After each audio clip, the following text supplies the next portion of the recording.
नमस्कार दोस्तों, स्वागत है सभी का सोनी एजुकेशन ऑनलाइन प्लेटफॉर्म पर। दोस्तों, राजस्थान का इतिहास विषय हम पढ़ रहे थे। राजस्थान का इतिहास में हमने किसान आंदोलनों की एक श्रृंखला शुरू की थी। राजस्थान में किसान आंदोलनों में हमने बिजोलिया किसान आंदोलन पढ़ लिया था। उसके बाद में बेंगू किसान आंदोलन और बूंदी किसान आंदोलन के बारे में पढ़ लिया था। आज की क्लास में हम अलवर में किसान आंदोलन पढ़ेंगे। अलवर में किसान आंदोलन, तो अलवर में किसान आंदोलनों को हम दो भागों में विभाजित कर सकते हैं। किसान आंदोलन अलवर में देखिए, अलवर में जागीरी क्षेत्र में जागीरी जो भूमि थी वो लगभग 20% थी। कितनी? 20%। अलवर में जो जागीरी भूमि है वो लगभग 20% थी। और जो खालसा भूमि है जिसके ऊपर राज्य का नियंत्रण हुआ करता था वो थी लगभग 80%। और अलवर में जो आंदोलन हुए वो खालसा क्षेत्र में ही हुए थे। किसमें हुए? खालसा क्षेत्र में हुए थे। अलवर का शासक था जय सिंह। अलवर के शासक कौन थे? जय सिंह। अलवर के शासक जय सिंह थे। खालसा जो क्षेत्र था, खालसा भूमि 80% हुआ करती थी। अलवर में जागीरी भूमि कम थी, 20%, जहां जागीरदार शासन या जागीरदारों का क्षेत्र हुआ करता था। खालसा भूमि 80%। इसमें दो किसान आंदोलन हुए। एक तो निमोचना किसान आंदोलन,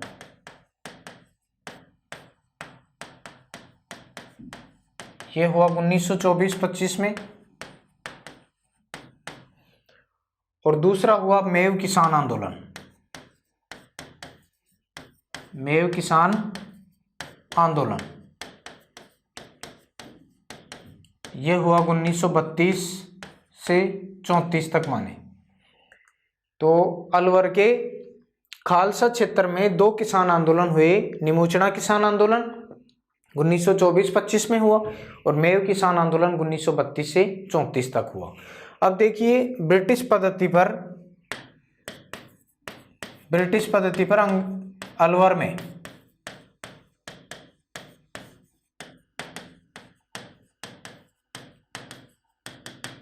तीन भूमि बंदोबस्त किए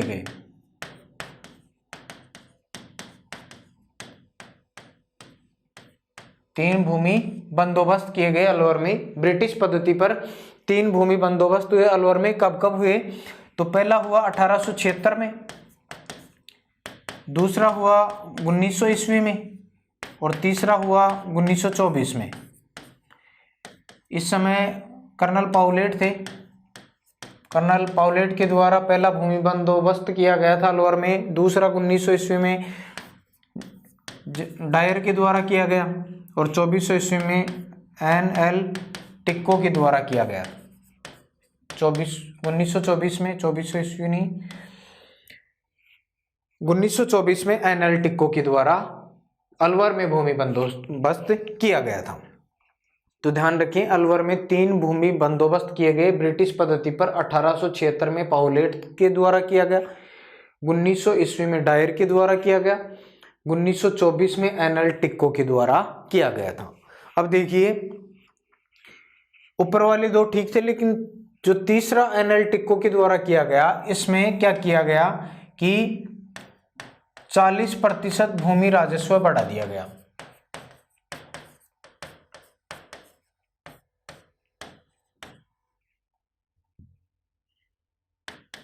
इसमें क्या कर दी गई? वृद्धि कर दी गई।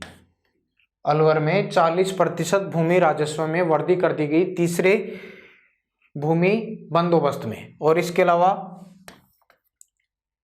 क्या किया गया कि जो राजपूत और ब्राह्मण किसान थे, राजपूत और ब्राह्मण किसान,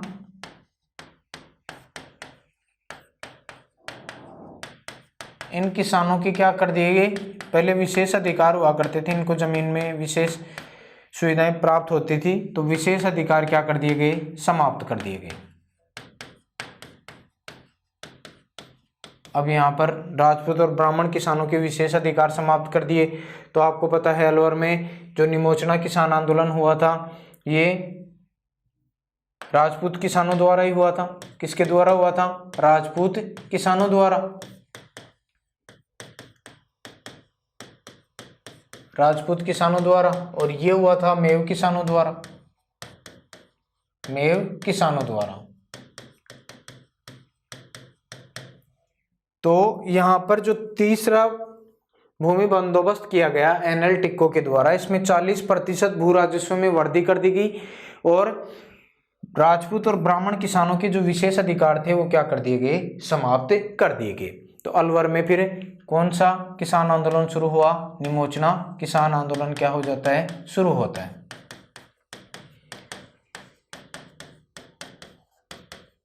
शुरू हुआ 1924 में, अक्टूबर 1924 में शुरू हुआ और ये दो क्षेत्रों में शुरू हुआ था। एक तो बानसूर और एक था थानागाजी। कौन सा क्षेत्र है? थानागाजी।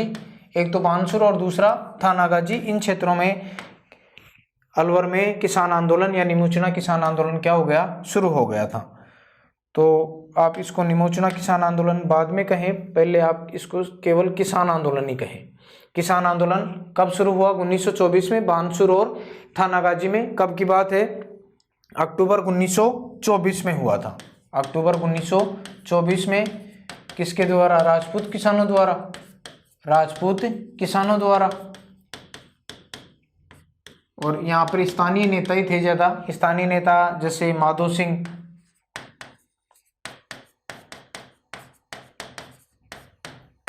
गंगा सिंह, अमर सिंह, इसके अलावा गोविंद सिंह, ये स्थानीय नेता थे। इनके नेतृत्व में ही यहाँ पर क्या हुआ? आंदोलन हो गया दो क्षेत्रों में, बानसूर और थानागाजी में, अक्टूबर 1924 में राजपूत किसानों के द्वारा। और ये स्थानीय नेता आप ध्यान में रखेंगे। कई बार पूछ लिया जाता है बड़ी एग्जाम में कि किस नेता का संबंध किस निम्न में से किस आंदोलन के साथ में रहा है, तो ये ध्यान रखें आप। राजपूत किसानों ने आंदोलन शुरू कर दिया। अब देखिए जनवरी 1925 में, जनवरी 1925 में अखिल भारतीय क्षत्रिय महासभा, अखिल भारतीय क्षत्रिय महासभा का अधिवेशन हुआ दिल्ली में। महासभा का अधिवेशन जनवरी 1925 में कहाँ हुआ? दिल्ली में हुआ। और इसमें अलवर के 200 राजपूत किसानों ने, अलवर के 200 राजपूत किसानों ने भाग लिया। किसानों ने भाग लिया। दिल्ली में अखिल भारतीय क्षत्रिय महासभा, राजपूतों की महासभा थी, एक संगठन था, इसका अधिवेशन हुआ। और इस अधिवेशन में अलवर से कितने किसानों ने भाग लिया? तो 200 राजपूत किसानों ने भाग लिया। अपनी समस्याएं बताई कि इस प्रकार की हमारी प्रमुख क्या हैं? समस्याएं हैं। इस प्रकार से जो जो समस्याएं थी इन्होंने इस अधिवेशन में अपनी बातें रखी। और उसके बाद में इस अधिवेशन में जो दो नेता थे माधो सिंह, गोविंद सिंह, इन्होंने भी भाग लिया था। इन्होंने फिर अक्टूबर 1924 में एक पत्रिका शुरू की थी, उसका नाम था पुकार। अक्टूबर 1924 में इन्होंने शुरू कर दी थी कौन सी? एक पर्चा प्रकाशित करते थे पुकार के नाम से। इस पुकार नामक पर्चे के माध्यम से इन्होंने अपनी समस्याएं उजागर की और अपनी आवाज उठाई। अपनी आवाज उठाई कि अलवर में इस प्रकार से किसानों के साथ में अत्याचार किया जा रहा है। पुकार नामक पर्चे के माध्यम से किन्होंने? माधो सिंह और गोविंद सिंह ने, माधो सिंह और इसके अलावा गोविंद सिंह ने,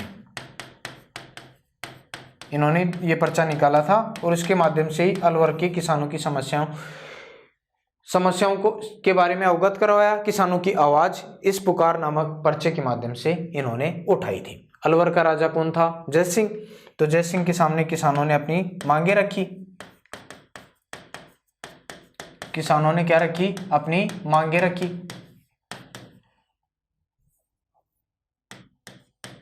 मांगे रखी, क्या क्या इनकी मांगे थी? तो इनकी मांगे थी, पहली तो थी कि भू राजस्व में कमी, कि भू राजस्व में क्या की जाए, कमी की जाए। इसके अलावा इनकी दूसरी मांग क्या थी? इनकी मांग की ये थी कि अकाल के बावजूद,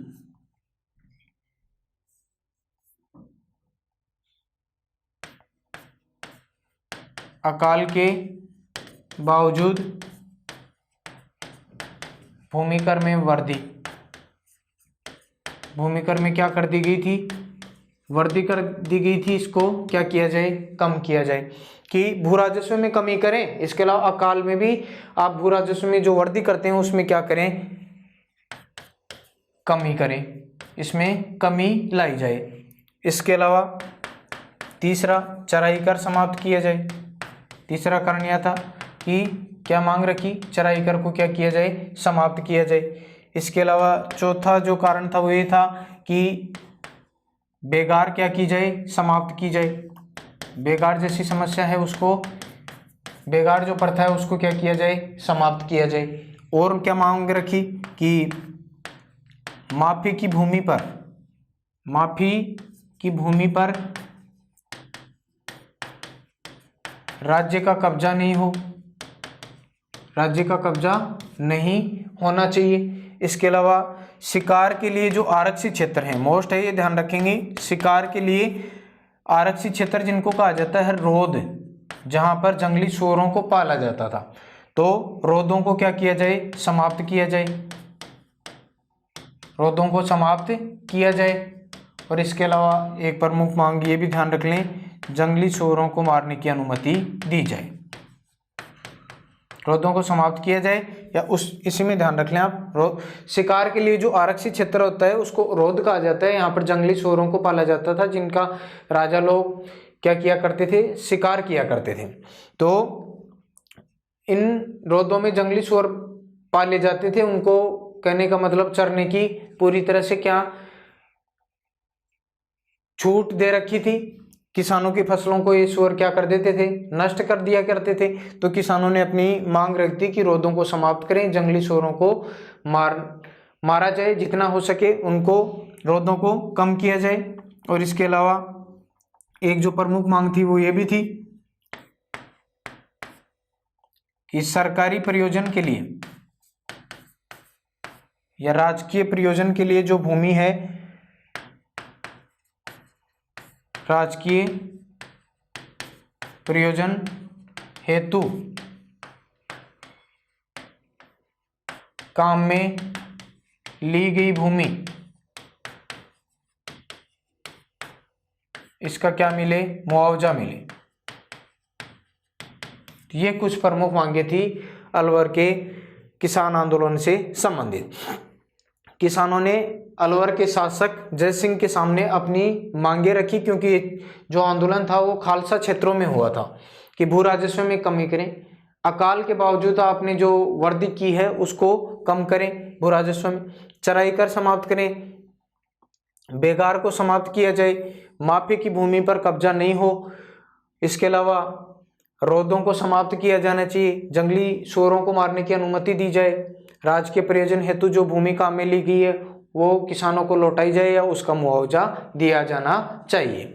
तो ये मांगे रखी, लेकिन अलवर के जो शासक थे उन्होंने मांगों को स्वीकार नहीं किया, यानी मांगों की तरफ कोई ध्यान नहीं दिया, मांगों की तरफ ध्यान नहीं दिया। जनरल रामभद्र ओझा को इन्होंने कहाँ भेजा, किसानों के पास में भेजा, लेकिन कोई समाधान नहीं हुआ। और उसके बाद में बड़ा घटनाक्रम होगा कब, 14 मई को, निमोचना हत्याकांड। निमोचना हत्याकांड, निमोचना हत्याकांड देखिए किस प्रकार से होता है। अलवर में निमोचना गांव में, निमोचना गांव में 800 किसानों की एक सभा हो रही थी, एक सम्मेलन हो रहा था, एक बैठक हो रही थी।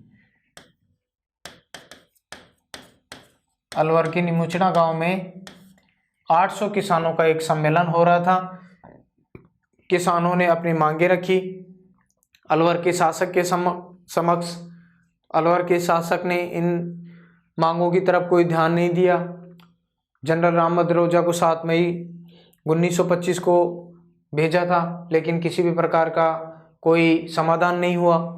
फिर किसान अपनी समस्याओं को उजागर करने के लिए, शासक का ध्यान आकृष्ट करने के लिए निमुचना गांव में एकत्रित होते हैं। 800 किसान, यहाँ सम्मेलन हुआ और इस सम्मेलन में अंग्रेज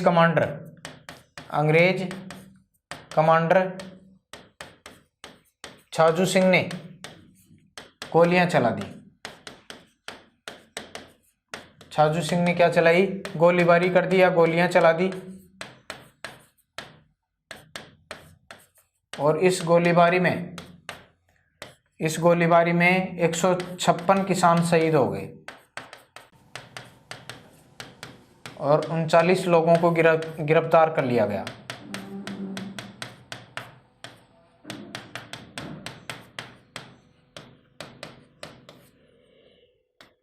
तो ये बात है कब की? अलवर के निमुचना गांव में 800 किसानों का सम्मेलन हुआ। ये बात है 14 मई 1925 की। 14 मई 1925 को इस प्रकार का सम्मेलन हुआ। उसमें अंग्रेज कमांडर आया, नाम था छाजू सिंह। इसने गोलीबारी कर दी, अंधाधुंध गोलीबारी की। इसमें 156 किसान शहीद हो गए और 39 लोगों को क्या कर लिया गया? गिरफ्तार कर लिया गया। तो छाजू सिंह, इसके बारे में आप ध्यान रखेंगे, राजस्थान का जनरल डायर। इन्हें राजस्थान का क्या कहा जाता है? जनरल डायर कहा जाता है। राजस्थान का जनरल डायर किसको कहा जाता है? तो ये छाजू सिंह, अंग्रेज कमांडर छाजू सिंह को कहा जाता है। 156 किसान शहीद हो गए, 39 लोगों को गिरफ्तार कर लिया गया। इस घटना की जांच करने के लिए राजस्थान सेवा संघ के 3 सदस्य गए। राजस्थान सेवा संघ के 3 सदस्य कौन कौन? राजस्थान सेवा संघ के 3 सदस्य गए। एक हरिभाई किंकर, इसके अलावा कन्हैयालाल कलंत्री और इसके अलावा लादूराम जोशी। ये 3 सदस्य गए। इन्होंने परीक्षण किया और परीक्षण करने के पश्चात कहा कि इसमें 100 से ज़्यादा लोग शहीद हुए हैं। 100 से ज़्यादा लोग क्या हुए हैं? शहीद। और अंग्रेज जो कमांडर है छाजू सिंह, इसके ऊपर कार्रवाई की जानी चाहिए, इस प्रकार की इन्होंने बात कही। और राजस्थान सेवा संघ का जो समाचार था, तरुण राजस्थान, उसमें जो 31 मई का अंक था, 31 मई का अंक, उसमें इस घटना को सचित्र प्रकाशित किया। घटना को क्या किया? सचित्र प्रकाशित किया। यानी इस घटना का सचित्र प्रकाशन हुआ किस समाचार पत्र में? तरुण राजस्थान में 31 मई के अंक में निमुचना जो हत्याकांड है, गोलीकांड, इस बात का चित्र सहित अंकन किया गया, प्रकाशन किया गया राजस्थान सेवा संघ के द्वारा। ये भी ध्यान में रखें आप लोग। राजस्थान का जनरल डायर हुआ और इसके अलावा निमुचना हत्याकांड की जो प्रमुख बात है, इस हत्याकांड से जुड़ी हुई जो बात है, महात्मा गांधी ने महात्मा गांधी ने भी अपने लेख यंग इंडिया में इसका प्रकाशन किया और यंग इंडिया में इसको जलियांवाला बाग हत्याकांड से, जलियांवाला बाग हत्याकांड से भी अधिक विभत्स बताते हुए इसे महात्मा गांधी ने क्या कहा? दोहरी डायरशाही।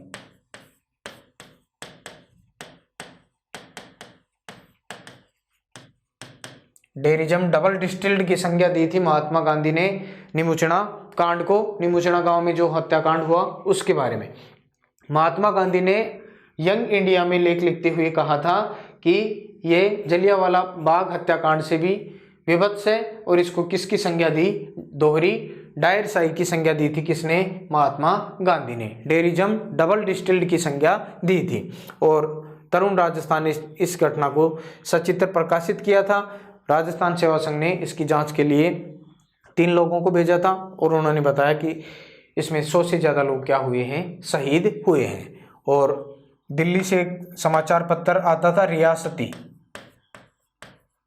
दिल्ली से रियासती जो समाचार पत्र आता था, रियासती समाचार पत्र में इसकी तुलना,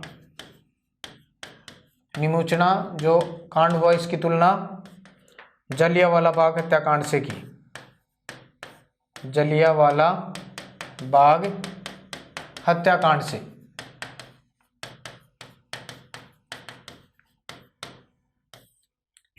तो रियासती समाचार पत्र ने इस घटना की तुलना किससे की थी, जलियांवाला बाग हत्याकांड से की थी।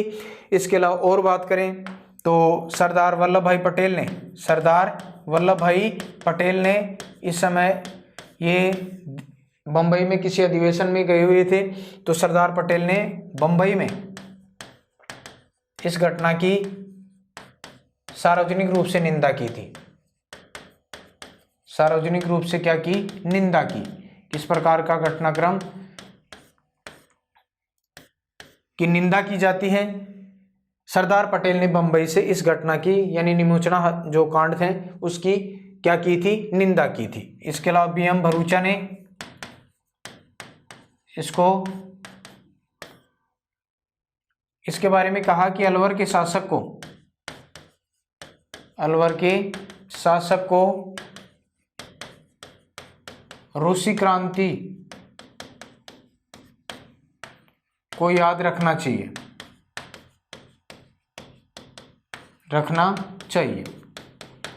और इसके अलावा राष्ट्रीय स्तर पर इस हत्याकांड की जांच करने के लिए मणिलाल कोठारी, राष्ट्रीय स्तर पर मणिलाल कोठारी की अध्यक्षता में, राष्ट्रीय स्तर पर मणिलाल कोठारी की अध्यक्षता में क्या बनाई गई, एक समिति बनाई गई कि इस हत्याकांड की जांच करें। और इस समिति के सचिव बनाए गए रामनारायण चौधरी, रामनारायण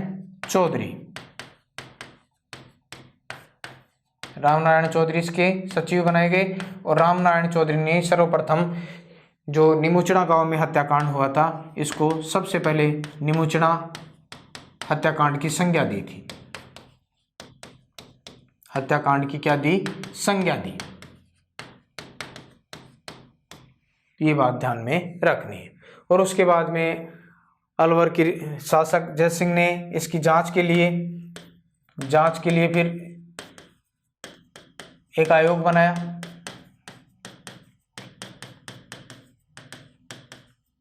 और इस आयोग में कौन कौन थे, तो छाजू सिंह, लाला रामचरण और इसके अलावा एक और थे सुल्तान सिंह। लेकिन इस आयोग की तरफ से भी जो किसानों की जो पैरवी होनी चाहिए थी वो पैरवी नहीं हो सकी। और उसके बाद में 18 नवंबर 1925 को अलवर का जो शासक था जय सिंह स्वयं कहाँ गया था, निमोचना गया था। कहाँ गया, निमोचना गया। और निमोचना में जाकर किसानों को कहा कि पुराना भूमि बंदोबस्त लागू किया जाएगा, पुराना भूमि बंदोबस्त क्या किया जाएगा, लागू किया जाएगा। और उसी के हिसाब से क्या लिया जाएगा, राजस्व लिया जाएगा। यानी जो नया भूमि बंदोबस्त है वो लागू नहीं किया जाएगा, पुराना भूमि बंदोबस्त लागू किया जाएगा। गिरफ्तार लोगों को छोड़ा जाएगा, गिरफ्तार लोगों को रिहा किया जाएगा। और इसके अलावा जनहानि जिन लोगों को नुकसान हुआ है उनको 128 रुपये मुआवजा दिया जाएगा। गिरफ्तार लोगों को 128 रुपये क्या दिया जाएगा, मुआवजा दिया जाएगा। इस प्रकार की बातें हुई। किसमें? 18 नवंबर 1925 को जय सिंह जी कहाँ गए थे? निमुचना गए। किसानों को कहा कि यहाँ पर पुराना भूमि बंदोबस्त ही लागू किया जाएगा, गिरफ्तार लोगों को रिहा किया जाएगा और जनहानि पर जितने लोगों को जनहानि हुई है उनको 128 रुपये क्या मिलेगा? मुआवजा मिलेगा। और फिर इस प्रकार से आंदोलन जो था वो क्या पड़ गया? कमज़ोर पड़ गया। आंदोलन क्या पड़ा? कमज़ोर पड़ा। और कमज़ोर पड़ा तो इसका प्रमुख कारण ये था कि इसमें एक तो राष्ट्रीय भावना का अभाव था। आंदोलन के कमज़ोर पड़ने का प्रमुख कारण ये था कि इसमें राष्ट्रीय भावना का क्या था? अभाव था। राष्ट्रीय भावना की कमी थी और इसमें मुख्यतः राजपूत किसान ही भाग लेते हैं। राजपूत किसान ही भाग लेते हैं। मुख्यतः राजपूत किसानों ने ही भाग लिया, अन्य किसानों ने भाग नहीं लिया। इस कारण ये फिर कालांतर में क्या हो गया? कमज़ोर पड़ गया था। तो ये था अलवर में खालसा क्षेत्र का निमुचना जो किसान आंदोलन था उसके बारे में। एक बार पुनः रिपीट कर लें।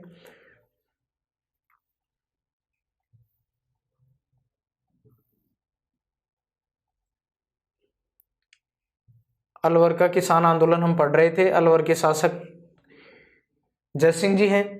अलवर में खालसा भूमि 80% हुआ करती थी, जागीरी भूमि 20% हुआ करती थी। अलवर में जागीरी क्षेत्र की बजाय खालसा क्षेत्र में आंदोलन शुरू हो गए। निमुचना किसान आंदोलन और दूसरा होगा मेव किसान आंदोलन। आगे हम चर्चा करेंगे। 1924 से 25 ये किसान आंदोलन अपने चरम पर रहता है। इसमें राजपूत किसानों ने भाग लिया था, जबकि मेव किसान आंदोलन में मेव किसानों ने ही भाग लिया। 1932 से 1934 तक ये आंदोलन हुआ।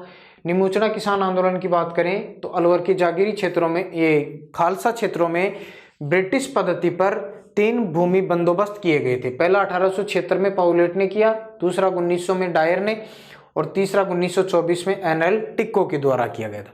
तीसरा जो भूमि बंदोबस्त हुआ उसमें अलवर में 40% भूमि राजस्व में वृद्धि कर दी गई थी, कर बढ़ा दिया गया था और राजपूत और ब्राह्मण किसानों के जो विशेष अधिकार थे उनको समाप्त कर दिया गया था। तो इसके पश्चात यहाँ पर आंदोलन शुरू हो गया। बानसूर और थानागाजी क्षेत्रों में अक्टूबर 1924 में राजपूत किसानों ने आंदोलन शुरू कर दिया। स्थानीय नेता थे माधो सिंह और गंगा सिंह, अमर सिंह, गोविंद सिंह जी। जनवरी 1925 में अखिल भारतीय क्षत्रिय महासभा का अधिवेशन हुआ दिल्ली में। उसमें हमारे अलवर के राजपूत किसानों ने भाग लिया, लगभग 200 किसानों ने।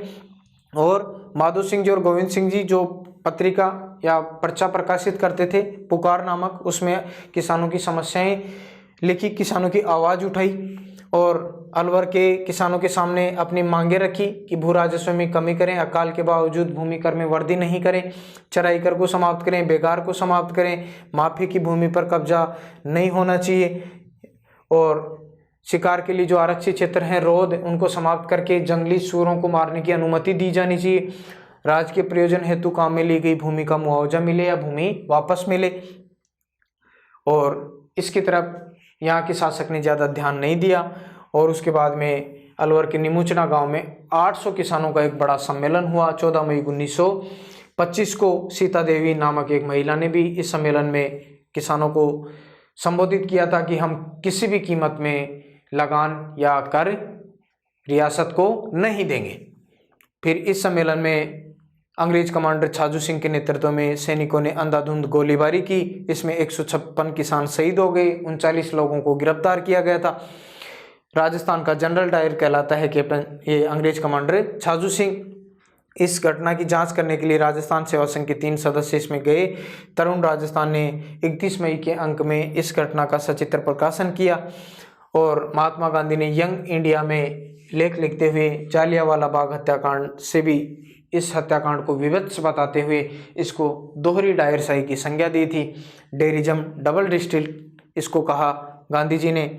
और उसके बाद में आगे हम देखें तो दिल्ली से रियासती जो समाचार पत्र आता था उसमें इसकी तुलना जालियांवाला बाग हत्याकांड से की गई। सरदार पटेल ने बम्बई में इसकी सार्वजनिक रूप से निंदा की थी। BM भरूचा ने कहा कि अलवर के शासक को रूसी क्रांति को याद रखना चाहिए। बोल्शेविक क्रांति के बारे में कहा कि किस प्रकार से राजा को हटा दिया गया। जार को राष्ट्रीय स्तर पर मणिलाल कोठारी के नेतृत्व में समिति बनाएगी, जिसका सचिव रामनारायण चौधरी को बनाया गया। और रामनारायण चौधरी ने सर्वप्रथम इसको निमुचना हत्याकांड की संज्ञा दी थी।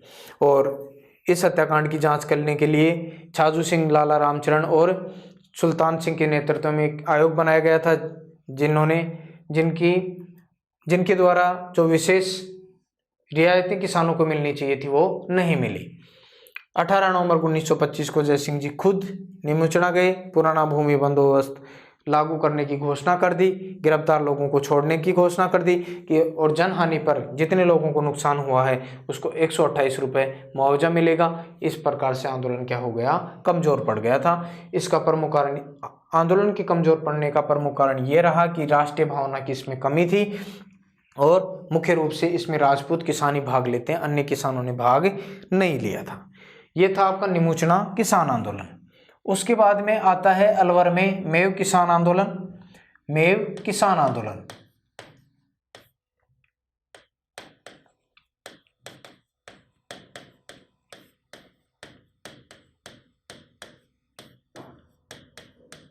मेव किसान आंदोलन अलवर में हुआ और ये 1932 से 1934 में समाप्ति हो जाएंगी। मेव किसान आंदोलन, मेव किसान आंदोलन, मेव वही देखिए पहले हिंदू ही थे। मेव जो शब्द है आपको दिख रहा है, पहले क्या थे, हिंदू थे और इन्होंने बाद में इस्लाम ग्रहण कर लिया। बाद में इन्होंने क्या कर लिया, इस्लाम ग्रहण कर लिया। पहले हिंदू ही हुआ करते थे, लेकिन कालांतर में जब विदेशी आक्रांता हमारे यहाँ पर आए तो इन्होंने इस्लाम ग्रहण कर लिया था। और लेकिन इनके जो तौर तरीके हैं, रीति रिवाज हैं, जीवन पद्धति है, उसमें कोई विशेष बदलाव नहीं आया। तौर तरीकों में बदलाव नहीं आया। यानी ये जिस प्रकार से हिंदू हुआ करते हैं, अपने जीवन पद्धति, रीति रिवाज जो होते थे वो हिंदुओं की तरह ही होते हैं इनके, तो तौर तरीकों में बदलाव नहीं आया। अलवर में जो मेव किसान आंदोलन हुआ वो मुख्य रूप से मेवात क्षेत्र में हुआ था। कहाँ हुआ, मेवात। ये जो मेवात क्षेत्र है आपका, एक तो भरतपुर, इसके अलावा अलवर और इसके अलावा गुड़गांव का कुछ इलाका लगता है, हरियाणा में पड़ता है गुड़गांव, इसका कुछ इलाका। तो गुड़गांव, अलवर और भरतपुर के जो इलाके हैं, कुछ इलाके जो सीमावर्ती आपस में स्पर्श करते हैं, वो क्षेत्र मेवात के नाम से जाना जाता है। वहाँ पर मेव किसान रहते थे। पहले हिंदू हुआ करते थे, बाद में इस्लाम ग्रहण कर लिया, लेकिन इनके जीवन पद्धति, रीति रिवाज, तौर तरीकों में कोई विशेष बदलाव नहीं आया था। और मेव किसान आंदोलन अलवर में मुख्य रूप से होता है। अलवर की कुछ जो जगह हैं, स्थान हैं, जैसे तिजारा, इसके अलावा रामगढ़, तिजारा, रामगढ़, इसके अलावा लक्ष्मणगढ़, किशनगढ़, लक्ष्मणगढ़ और किशनगढ़, इसमें यह आंदोलन क्या हुआ, शुरू हुआ। तिजारा, रामगढ़, लक्ष्मणगढ़ और किशनगढ़ में मुख्य रूप से मेव किसान आंदोलन शुरू होता है। और किसानों की प्रमुख मांगे, किसानों की प्रमुख मांगे क्या रही, प्रमुख मांगे या प्रमुख कारण इस आंदोलन शुरू करने की क्या रहे, तो भू राजस्व में क्या की जाए, कमी की जाए। मुख्य कारण यही है, भू राजस्व में कमी। वही बात, अकाल के बावजूद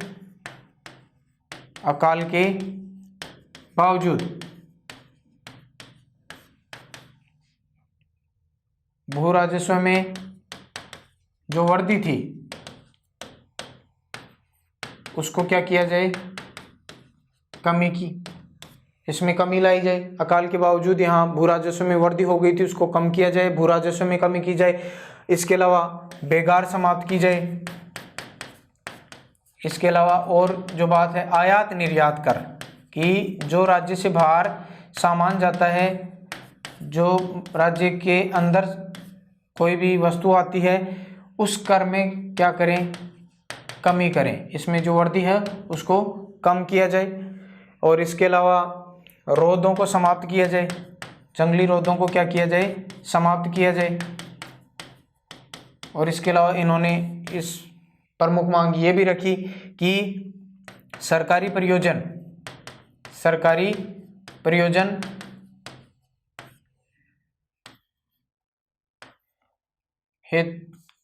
हेतु जो काम में ली गई भूमि है, ली गई भूमि का हमें क्या मिले, मुआवजा मिले। तो ये मिली जुली है जो कि हम पहले निमोचना किसान आंदोलन पढ़ रहे थे, उसमें भी यही बातें थी और इसमें भी लगभग वही बातें हैं कि भू राजस्व में कमी करें, अकाल के बावजूद जो भू राजस्व में वृद्धि कर दी गई है उसको भी क्या किया जाए, समाप्त किया जाना चाहिए। बेगार को क्या करें, समाप्त करें। आयात निर्यात जो कर है, राज्य के बाहर जो सामान हम लेकर आते हैं उसके ऊपर कर लगता है। राज्य हमारे यहाँ से जो सामान बाहर जाता है उसके ऊपर जो कर लगता है इसमें कमी की जाए। जंगली पौधों को समाप्त किया जाए ताकि जो जंगली सूअर हैं हमारी फसल को नुकसान न करें, जंगली सूअरों को मारने की अनुमति मिले। सरकारी प्रयोजन हेतु जो काम में ली गई भूमि है इसका भी हमें क्या मिले, मुआवजा मिले। इसके अलावा जो चराई कर है वो भी समाप्त किया जाना चाहिए, चराई कर को भी क्या करें, समाप्त करें। इस प्रकार की कुछ प्रमुख क्या रही, मांगे रही। और अब देखिए इस प्रकार मेव किसानों ने आंदोलन कर दिया, अपनी ये मांगे रखी, लेकिन कालांतर में फिर ये मांगे इनकी 1923-24 के आसपास थी। 1923-24 में इन्होंने इस प्रकार की भू राजस्व में कमी लाने की क्या कर दी थी, अपनी मांगे रियासत के जो शासक थे उनके समक्ष रखी थी। लेकिन कालांतर में इनके साथ में मुसलमानों की कुछ प्रमुख संस्थाएं भी जुड़ जाती हैं जो अपनी धार्मिक मांगे इनके साथ में रखती हैं। जैसे 1923 में अलवर में मुसलमानों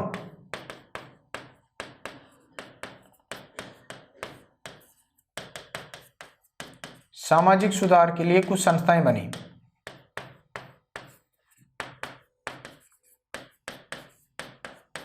सुधार के लिए संस्था बनी, एक 1923 में, एक 27 में। कौन सी बनी, एक उसका नाम है अंजुमन ए खादिम उल इस्लाम। और एक संस्था और बनी 1927 में,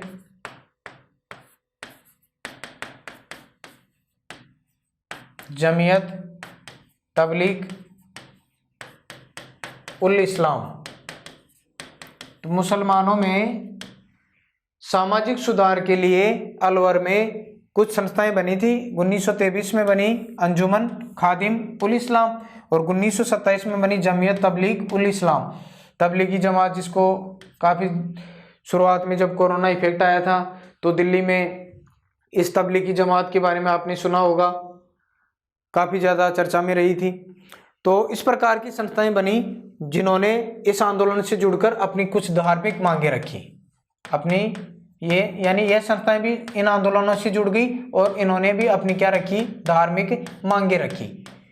रियासत के सामने अपनी धार्मिक मांगे रखी कि हमारी तरफ भी, हमारी भी मांगों को माना जाए। क्या क्या मांगे इन्होंने रखी अपनी तरफ से? इन्होंने धार्मिक मांगे रखी कि मस्जिदों पर सरकारी नियंत्रण समाप्त किया जाए, मस्जिदों पर राजकीय नियंत्रण समाप्त हो,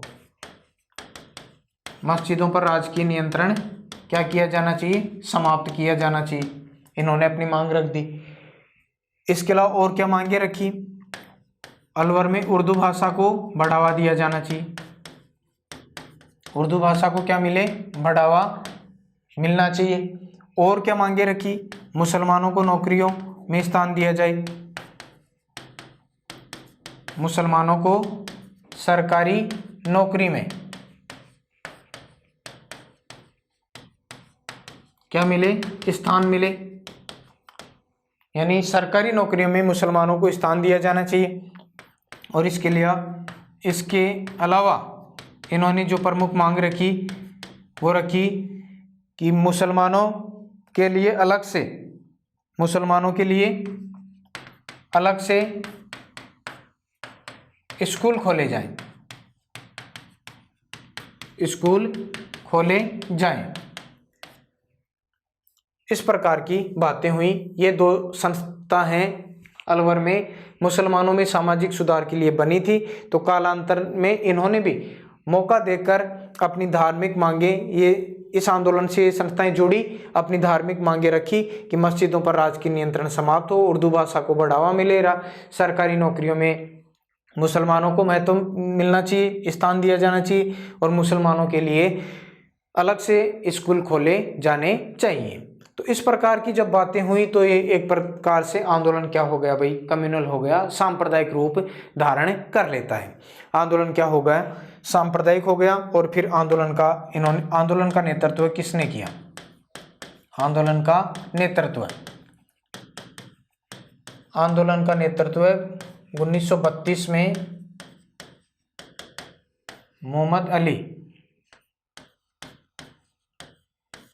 मोहम्मद अली ने किया। अलवर की थे मोहम्मद अली, इन्होंने आंदोलन का नेतृत्व किया। और इसके अलावा और सहयोगी भी रहे, सैयद भीखनारंग,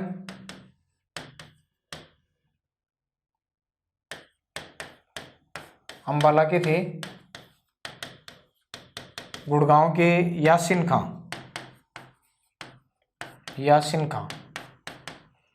ये कहाँ के थे, गुड़गांव।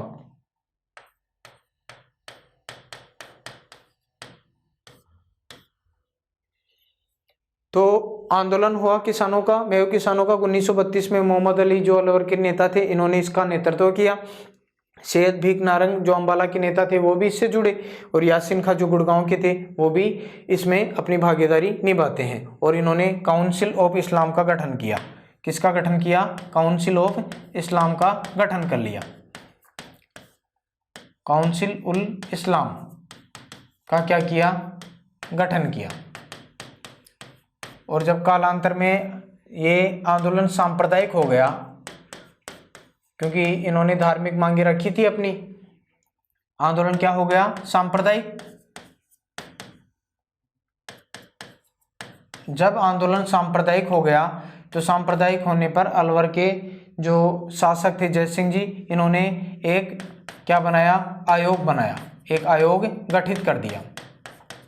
इनकी समस्याओं का समाधान करने के लिए एक आयोग का गठन कर दिया जब आंदोलन क्या हो गया, सांप्रदायिक हो गया। और इस आयोग में कौन कौन लोग शामिल थे, तो एक का नाम था दुर्जन सिंह के नेतृत्व में गजनाफर अली, और इसके अलावा गणेशी लाल, ये क्या थे, इस आयोग में सदस्य थे। और फिर इस आयोग ने जो बातें कही, इन बातों को मानने से मना कर दिया यासिन खां, इन्होंने कहा, यासिन खां जो नेता थे, इन्होंने कहा कि आयोग की बातें किसान न माने, आयोग की बातें न माने। किन्होंने कहा, यासिन खां ने कहा कि किसान आयोग की बातें न माने। और फिर किसानों ने आयोग की बातें तो नहीं मानी, किसानों ने भी क्या कर दिया, किशनगढ़ के नाजिम पर हमला कर दिया, किशनगढ़ के नाजिम पर क्या कर दिया, हमला कर दिया, किशनगढ़ के नाजिम पर हमला कर दिया। आंदोलन हिंसक होता चला गया। 1933 में फिर तिजारा में क्या हुई, सांप्रदायिक दंगे हुए, तिजारा में हिंदू मुस्लिम दंगे हुए, हिंदू मुस्लिम दंगे।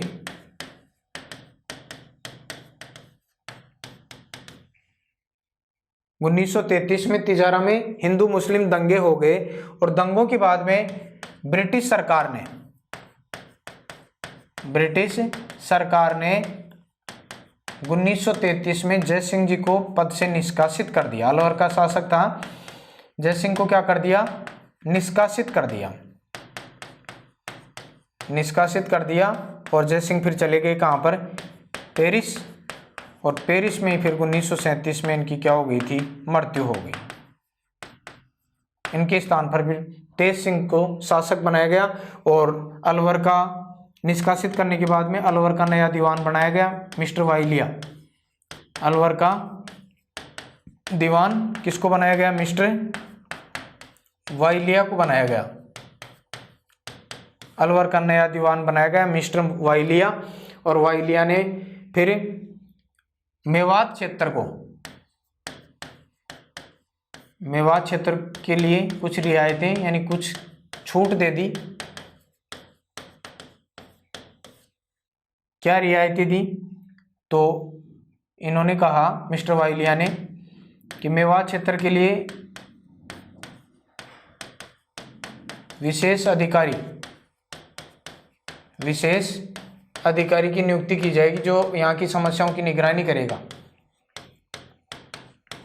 विशेष अधिकारी की नियुक्ति की जाएगी।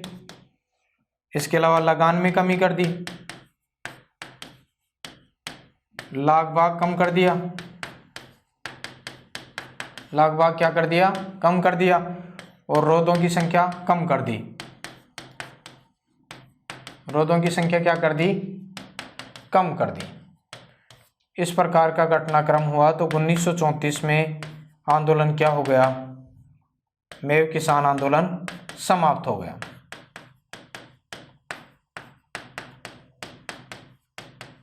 मेव किसान आंदोलन क्या कर दिया गया? समाप्त अपने आप ही हो गया जब किसानों के सामने इस प्रकार की बातें, इस प्रकार की व्यवस्था कर दी मिस्टर वाइलिया जो अलवर के दीवान थे उन्होंने। तो स्वतः ही 1934 में अलवर में मेव किसान आंदोलन क्या हो जाता है? समाप्त हो जाता है। एक बार हम अलवर में जो मेव किसान आंदोलन है इसको रिपीट करते हैं।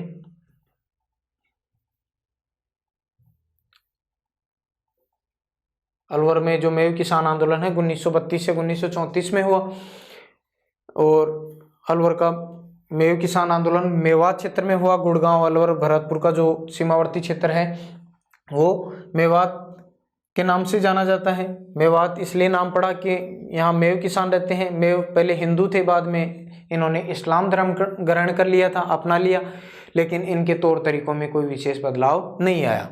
अलवर के तिजारा, रामगढ़, लक्ष्मणगढ़, किशनगढ़ क्षेत्रों में आंदोलन शुरू हुआ। प्रमुख मांगे इन्होंने ये रखी कि भू राजस्व में कमी करें, अकाल के बावजूद जो वर्दी कर दी गई है करों में उसको कम किया जाए, बेगार समाप्त किया जाए, चराई कर समाप्त किया जाए, आयात निर्यात कर में कमी लाई जाए, रोदों को समाप्त किया जाए, और सरकारी प्रयोजन हेतु जो काम में ली गई भूमि है इसका मुआवजा मिले, भूमि लौटाई जाए। या इस प्रकार की मांगे जब रखी तो कुछ धार्मिक संगठन भी मेव किसान आंदोलन से जुड़ जाते हैं। कौन से ऐसे संगठन थे? तो एक था अंजुमन ए खादिम उल इस्लाम, 1923 में मुसलमानों में सामाजिक सुधार के लिए बनाया गया था, और ऐसा ही 1927 में बनाया गया जमीयत तबलीग उल इस्लाम। ये भी इस आंदोलन से जुड़ जाते हैं। अपनी मांगे रखी, धार्मिक मांगे थी इनकी कि मस्जिदों पर राजकीय नियंत्रण समाप्त किया जाना चाहिए, उर्दू भाषा को बढ़ावा मिले, मुसलमानों को सरकारी नौकरी में स्थान मिले, और मुसलमानों के लिए अलग से स्कूल खोले जाने चाहिए। आंदोलन सांप्रदायिक हो गया। आंदोलन का नेतृत्व 1932 में मोहम्मद अली ने किया। अलवर की थे स्थानीय नेता सैयद भीख नारंग, अम्बाला के, यासिन खां गुड़गांव के, वो भी इससे जुड़े, और इन्होंने काउंसिल उल इस्लाम का गठन कर दिया। आंदोलन काफ़ी ज़्यादा सांप्रदायिक हो गया तो यहाँ के राजा ने एक आयोग गठित किया दुर्जन सिंह, गजनाफर अली और गणेशी लाल के नेतृत्व में, लेकिन कोई विशेष रियासतें नहीं मानी। यासिन खान ने आयोग की बातें न मानने के लिए किसानों को कहा कि आयोग जो बातें कहता है उसको किसान न माने। किसानों ने किशनगढ़ के नाजिम पर हमला कर दिया। 1933 में तिजारा में हिंदू और मुसलमानों के बीच में दंगे हुए, सांप्रदायिक रूप ज़्यादा हो गया आंदोलन का, तो ब्रिटिश सरकार ने अलवर के शासक जयसिंह को निष्कासित कर दिया और अलवर का दीवान बनाया मिस्टर वाइलिया को। इधर जयसिंह जी पेरिस चले गए जहां इनकी क्या हो गई? मृत्यु हो गई थी 1937 में। मिस्टर वाइलिया जो अलवर के नए दीवान बने, इन्होंने मेवात क्षेत्र को कुछ रियायतें दी, मेवात क्षेत्र में विशेष अधिकारी की नियुक्ति कर दी, लगान कम कर दिया, लाग भाग में कमी कर दी, रोदों की संख्या को समाप्त कर दिया गया, और 1934 में फिर मेव किसान आंदोलन क्या हो गया? समाप्त हो गया था। इसके अलावा भरतपुर में भी कुछ छोटे स्तर पर देख सकते हैं। भरतपुर में आंदोलन,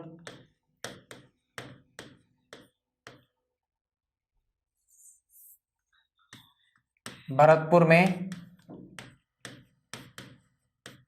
आंदोलन, भरतपुर में आंदोलन हुआ 1933 में। 1933 में क्यों हुआ? भू राजस्व में वृद्धि थी यहाँ पर, कारण ये था भू राजस्व में वृद्धि। इसके अलावा यहाँ पर सिंचाई कर लगता था, आबियाना कर, आबियाना कर, काफ़ी ज़्यादा मात्रा में सिंचाई कर था ये आबियाना कर, इसमें क्या कर दी थी, वृद्धि कर दी थी। और इसके अलावा मुसलमानों को सरकारी नौकरी में जगह मिले, मुसलमानों को सरकारी नौकरी में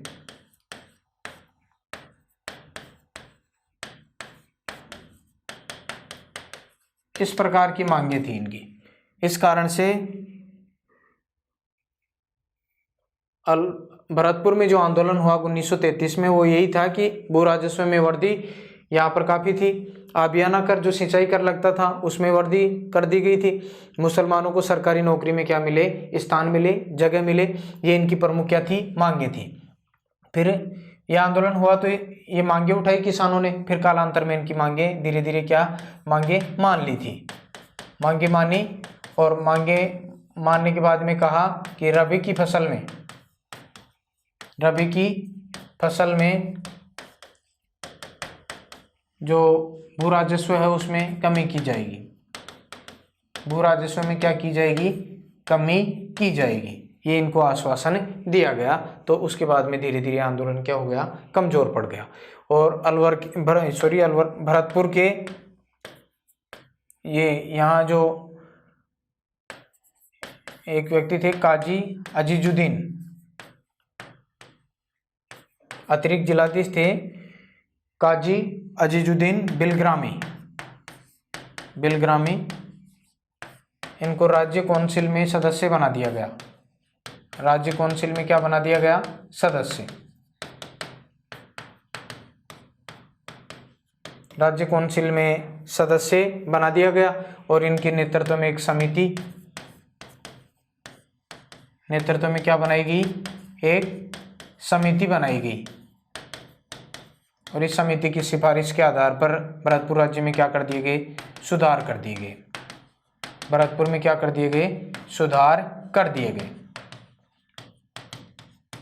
और जब सुधार हो गए तो आंदोलन भी क्या हो गया, समाप्त हो गया,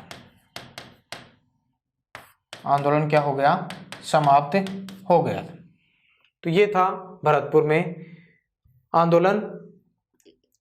1933 में आंदोलन शुरू हुआ, यहाँ पर भी मेव किसानों के द्वारा ही भू राजस्व में वृद्धि कर देने के कारण हुआ था, आबियाना कर में वृद्धि हो गई थी इसके कारण, और मुसलमानों को सरकारी नौकरी में स्थान मिले, इस मांग को भी यहाँ पर किसानों ने उठाया, यहाँ के जो शासक थे उनके सामने रखी।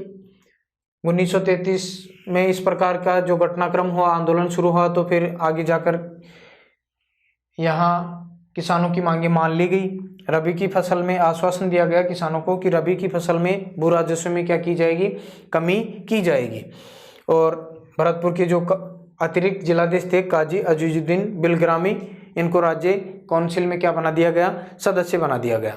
जबकि आप यहाँ पर देख रहे हैं भू राजस्व में वृद्धि, आबियाना कर में वृद्धि, इस प्रकार की जो बातें हैं यहाँ पर भरतपुर राज्य में बड़ी सख्ती के साथ में, क्रूरता के साथ में इनकी वसूली की गई थी। राज्य की सीमाओं को क्या कर दिया गया था, सील कर दिया गया था पूरी तरह से। उसके पश्चात यहाँ के किसानों में क्या, रोष की भावना, विद्रोह की भावना उत्पन्न हो गई थी। तो काजी अजीजुद्दीन बिलग्रामी के नेतृत्व में एक समिति बनाई गई और इस समिति ने फिर भरतपुर राज्य में सुधार कर दिए और आंदोलन क्या हो गया था, समाप्त हो गया था। तो इस प्रकार का कुछ घटनाक्रम हुआ अलवर भरतपुर राज्य में। तो इस प्रकार से मेव किसानों के आंदोलन हमने इस क्लास में अध्ययन किया है। अलवर में मेव किसान आंदोलन के बारे में हमने देखा और कुछ छोटा सा ये भरतपुर में आंदोलन देखा। तो आज की क्लास के लिए हम अपने विषय को यहीं पर समाप्त करते हैं। मिलते हैं अगली क्लास में। नेक्स्ट हम देखेंगे जो शेखावाटी किसान आंदोलन है उसके बारे में। धन्यवाद। जुड़े रहें हमारे सोनी एजुकेशन प्लेटफॉर्म से और शिक्षण का आनंद लें। धन्यवाद।